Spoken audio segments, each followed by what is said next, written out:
Okay guys, on the next items, ito check natin itong mahaba na to, no.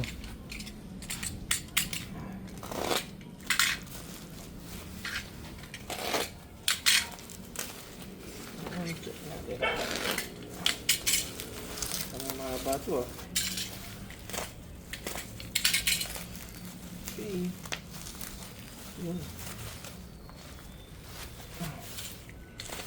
Safe na safe to, ah. Okay, so yung remote niya, nasa labas yung remote. So meron po tayong LED cabinet light. So meron siyang habang 80 cm, silvery. Ayan siya. So ayan, may sensor, rechargeable, magnetic, dimmable. Ayan po. So check natin to. So floodlight, white, plastic, remote control, yes, 80 cm, color temperature, ayan. So buksan natin, ano, para makita natin siya. Okay, so meron siyang pinaka cable, USB type C na po siya, and then USB type A, no, yung input.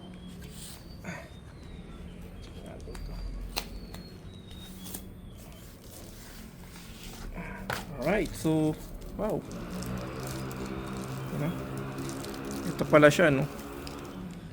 Ito may pang charge siya dito, may ANC. So I don't know kung ano lang ANC na yun. Manipis lang siya. And then ano pa to, meron siyang, I think this is the manual. Ayan, manual nga siya. Okay, ito yung manual niya guys. Tapos meron siyang pinaka-adhesive niya. Ito yun. Ito yun. Yung adhesive niya, meron na siyang pinaka-clamp din. Ayan, kasi ano siya, ditanggal eh, no. Yun. I think this is the tensor, no. Ayan. So may, oops, medyo nag-bend lang siya ng konti siguro. Ito, ayun, na-bend siya, oh. Ayun, may tama siya dito. Ayan. Pero hopefully ano siya, no, sana may ilaw to. Okay, so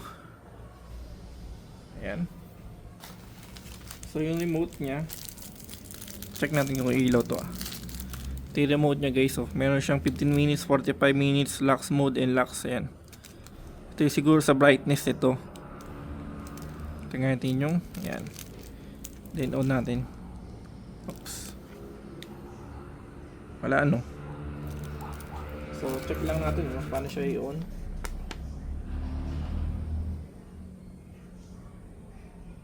Okay, so yung A, switch natin yung A. Ayun, may ilaw siya guys, oh.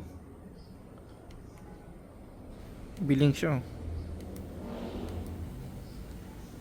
Eh, yung C, type na yung C.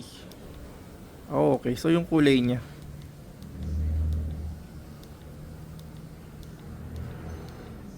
okay. Okay siya guys. Oh, nag-blink ulit. Ayan yung off. Ayan. On. Off.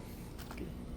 Pero i-charge muna natin siya guys. Yung nga lang nagkaroon siya ng, no, may UP dito, no. Dahil siguro, no, ano siya. Pero okay naman, nailaw naman. Kaya lang di ko alam sure kung baka nagkaroon ng problema kasi na UP siya, eh. Anyway, i-charge muna natin siya guys.